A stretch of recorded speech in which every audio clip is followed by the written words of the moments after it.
को ये बात पच नहीं रही है, इसीलिए इन्होंने षड्यंत्र किया। इन्होंने षड्यंत्र किया कि ये जो दलित समाज के लोग, आदिवासी समाज के लोग, पिछड़े वर्ग के लोग हैं, इनको रोकना होगा। अगर इसी तरह डॉक्टर बाबा साहब अम्बेडकर का संविधान देश में लागू रहा तो ये लोग धीरे धीरे आगे बढ़ेंगे और अपना हक छीन लेंगे। और जब हक छीनेंगे तो छीनेगा किसके हाथ से? छीनेगा उसके हाथ से जिसने हजारों साल तक इन सारे हकों पर कब्जा करके को लड़ना होगा बुद्धि और विवेक से।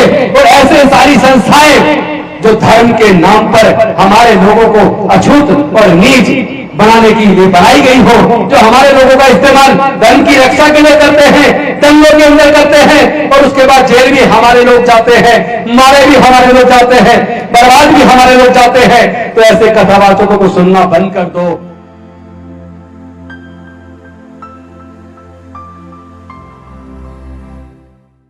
देश के प्रधानमंत्री के आर्थिक सलाहकार विवेक देवराय जी अगर ये कहते हैं कि संविधान को बदलने की जरूरत है, तो ये विवेक देवराय नहीं बोल रहे, यानी कि देश के प्रधानमंत्री की सोच है। ये सोच बनी क्यों? कभी आपने इसके बारे में सोचा? वो कौन लोग हैं जो देश के संविधान को बदलना चाहते हैं?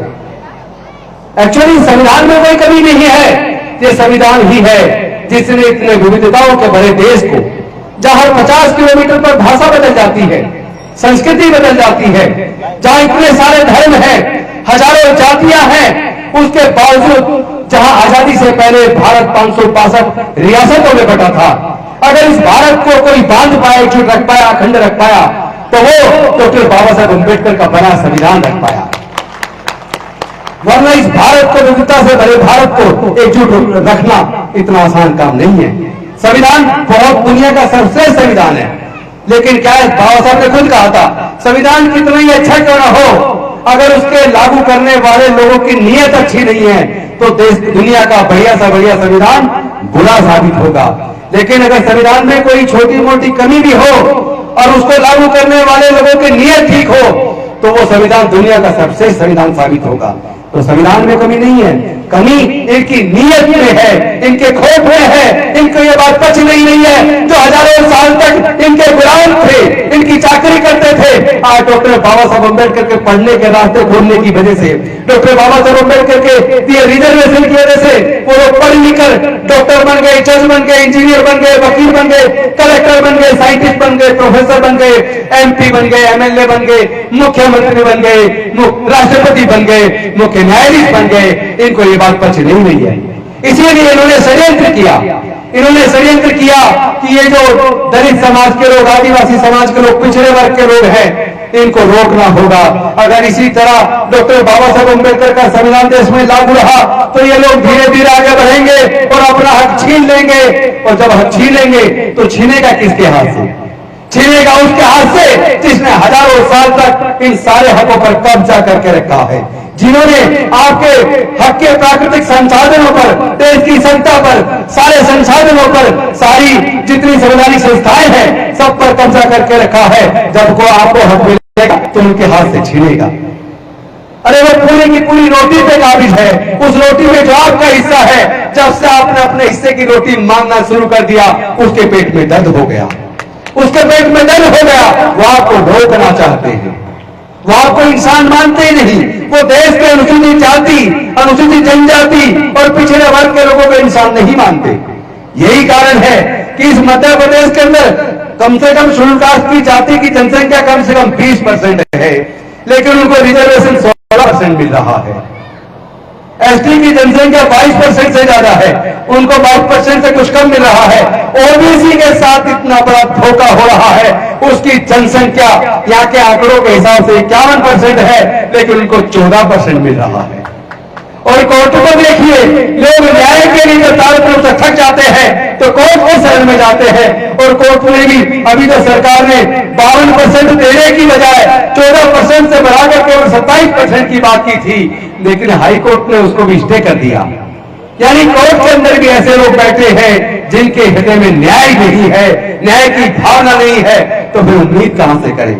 अभी मैं एक वीडियो देख रहा था, उसके अंदर पंडोरकर सरकार करके कोई धर्मगुरु है, कोई कथावाचक है, और वहां उसने एक नाई समाज के लड़के को मुर्गा बना लिया और कहा, तुम नौवा हो, हम बहुत छोटे हो मुर्गा बनो, और उसके पीठ पे मारा 2 बार, कहा मुर्गा बनो। यानी क्या औकात ये समझते हैं हमारे लोगों की। अनुसूचित जाति जनजाति पिछड़े वर्ग के लोगों, मैं तुमसे कहना चाहता हूं, क्या तुम इंसान नहीं हो? क्या इस देश की प्राकृतिक संसाधन में तुम्हारा हिस्सा नहीं है? अगर वो तुम्हें इंसान मानने को तैयार नहीं है तो ऐसे लोगों का परित्याग कर दो, ऐसे धर्म का भी परित्याग कर दो जो आपको इंसानियत का दर्जा देने को तैयार नहीं है। पहले अपने इतिहास को जानते लो। अरे अपने इतिहास को पढ़ोगे तो जानोगे, सम्राट अशोक के टाइम पर म्यांमार से लेकर काबुल कंदार इराक तक, ईरान तक पूरा भारत बौद्ध में था। हमारे पूर्वज बौद्ध थे।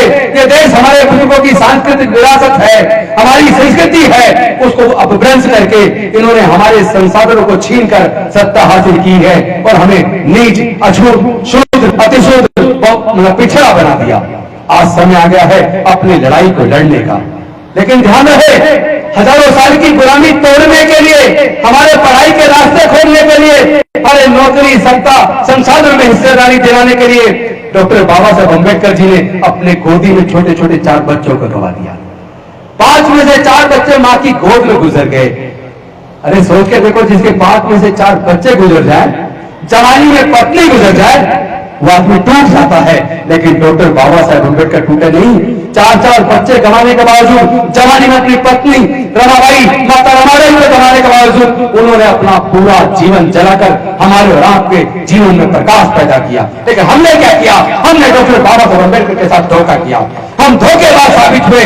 हम लोग बाबा साहब के रिजर्वेशन को लेकर पढ़ लिखकर IAS बने, IPS बने, डॉक्टर बने, इंजीनियर बने, साइंटिस्ट बने, प्रोफेसर बने, वकील बने, जज बने। लेकिन हमने संविधान के साथ गद्दारी की, हमने डॉक्टर बाबा साहब अम्बेडकर के साथ गद्दारी की। हम अपने समाज के प्रति वफादार साबित नहीं हुए। हमने समाज के हक अधिकार की लड़ाई को नहीं लड़ा। हम लोग समाज से कट गए। हमने अपने अंदर ही जातिवाद को पाल लिया, हमने ब्राह्मणवाद को पाल लिया। हम भी तो आपस में रोटी बेटी का रिश्ता नहीं करते। अनुसूचित जाति जनजाति पिछड़े वर्ग के लोग क्या जातियों में बैठे हुए नहीं है? क्या हम जाति खत्म करने को तैयार नहीं है? किसी से भी पूछो तुम्हारे उत्पीड़न का कारण क्या है, तो वो कहता है कि मेरे उत्पीड़न का कारण जातिवाद है, जातियां है, जाति की वजह से मेरे साथ उत्पीड़न होता है। तो मैं पूछना चाहता हूं, अगर आपके उत्पीड़न का कारण जाति है तो जाति को छोड़ते को नहीं। जब तक जाति जिंदी रहेगी तब तक जाति की वजह से उत्पीड़न जिंदा रहेगा। अगर आप जाति के उत्पीड़न से मुक्ति चाहते हो तो जाति छोड़ो, समाज छोड़ो।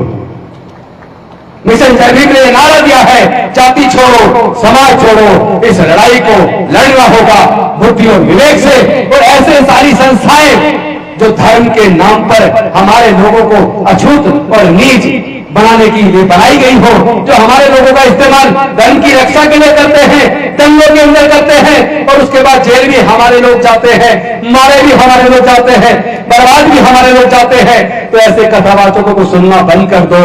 आप ये जो कारण लेके जाते हो, आपने किसी ब्राह्मण को, किसी बड़े नेता को, उसके बच्चों को, किसी अफसर को उसके बच्चों को, किसी वैश्य को, बनिए को, किसी पूंजीपति को आपने कभी नहीं देखा होगा कावड़ लेने जाते हुए। तो क्या कावड़ लेने के लिए क्या ये गरीब दलित पिछड़े आदिवासी बचे हैं क्या? अरे क्यों अपने 15 दिन बर्बाद करते हो, अपना पैसा बर्बाद करते हो? एकजुट हो जाओ, अंधविश्वास पाखंडवाद से बाहर निकलो। ऐसी किसी भी संस्था में मत जाओ जो ब्राह्मणवाद के ऊपर टिकी हो, जो जातिवाद पर टिकी हो, जो ऊंच नीच पर टिकी है, जो छुआछूत पर टिकी है, जो हमारे लोगों को गुलाम बनाए रखने की साजिश है। ऐसी संस्थाओं जुड़ने की जरूरत नहीं है, क्योंकि जब भी दलित पर जुर्म होता है, आदिवासी पर जुर्म होता है, पिछड़े वर्ग पर जुर्म होता है, तो कहीं भी आपको RSS, बजरंग दल, विश्व हिंदू परिषद दलितों की लड़ाई लड़ती नहीं मिलेगी, पिछड़ों की लड़ाई लड़ती नहीं मिलेगी, आदिवासियों के हक अधिकार की लड़ाई लड़ती नहीं मिलेगी। आदिवासियों के जंगल छिन रहे हैं, दलितों की बस्तियां जलाई जा रही हैं, पिछड़ों का उत्पीड़न किया जा रहा है, उनको जो डॉक्टर बाबा साहब अम्बेडकर संविधान के माध्यम से देकर गए उसको भी छीना जा रहा है। एक तरफ तो उन्होंने पढ़ाई महंगी करके हमारे बच्चों से पढ़ाई छीन ली, ऊपर से जो नौकरियां मिल जाए करती थी वो ठेकेदारी प्रथा में ठेके में देकर हमारी नौकरियां भी छीन ली। इतना पैसा है नहीं कि व्यापार कर ले, लेकिन फिर भी हमें अपनी अर्थव्यवस्था खुद बनानी होगी। हमें अपने समाज को अपने पैरों पर खड़ा करना पड़ेगा। हमें इस लड़ाई को बुद्धि और विवेक से लड़ना पड़ेगा, लेकिन इसको लड़ने के लिए सच को जानना जरूरी है। पहले सच को जानो और उसके बाद सच को मानो। अभी तो आप सच स्वीकार ही नहीं करते। अगर आप ये सच जान चुके हैं कि आपके उत्पीड़न का कारण जाति है, तो आप जातियों को छोड़ने को तैयार क्यों नहीं होते? आप आपस में रोटी बेटी का रिश्ता करने को तैयार क्यों नहीं होते? और ये ध्यान रखना, आप जब तक जातियों में बने रहेंगे, जब तक आप अपने अंदर भी जातिवाद को जिंदा रखेंगे, तब तक आपको जातिवाद से और इस उत्पीड़न से छुटकारा मिलने वाला नहीं है।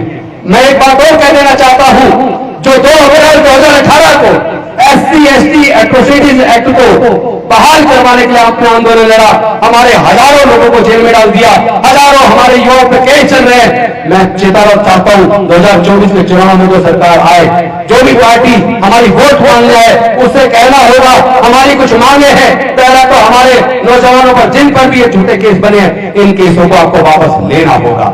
दूसरी बात, जो सरकारें हमारे बच्चा चाहे जितना भी पढ़ना चाहे, डॉक्टर बनना चाहे, इंजीनियर बनना चाहे, जज बनना चाहे, कलेक्टर बनना चाहे, उसकी पढ़ाई का पूरा खर्चा जो सरकार नहीं उठा सकती, ऐसी सरकार की हमें जरूरत नहीं है। ऐसी सरकार की जरूरत नहीं है जो हमारे बच्चों को पढ़ा ना सके। ऐसी सरकार की हमें जरूरत नहीं है जो ठेकेदारी प्रथा को दूर करके हमारे लोगों को अधिकार देकर हमारा रिजर्वेशन बहाल करे। जो सरकार ऐसा नहीं करने को तैयार है, जो भी पार्टी सामाजिक न्याय के सिद्धांत के विरुद्ध है, ऐसी पार्टी को आईना दिखाने की जरूरत है, ऐसी पार्टी को सत्ता से बाहर करने की जरूरत है। हमारी वोट कोई ऐसे नहीं मिल गई, ये वोट का अधिकार तुम्हें ऐसे नहीं मिला है क्योंकि तुम्हें वोट की कीमत का पता नहीं है। जब संविधान सभा में इस बात पर चर्चा शुरू हुई कि अब अंग्रेज जाने वाले हैं, अब हमें अपना संविधान लिखना है, अपनी वोट से अपने लोगों को चुनना है, तो चर्चा ये हुई कि वोट का अधिकार किसको मिलना चाहिए। आपको ये जानकर ताज्जुब होगा, संविधान सभा के सदस्य केवल इनकम टैक्स पे करने वाले लोगों को वोट का अधिकार देना चाहते थे।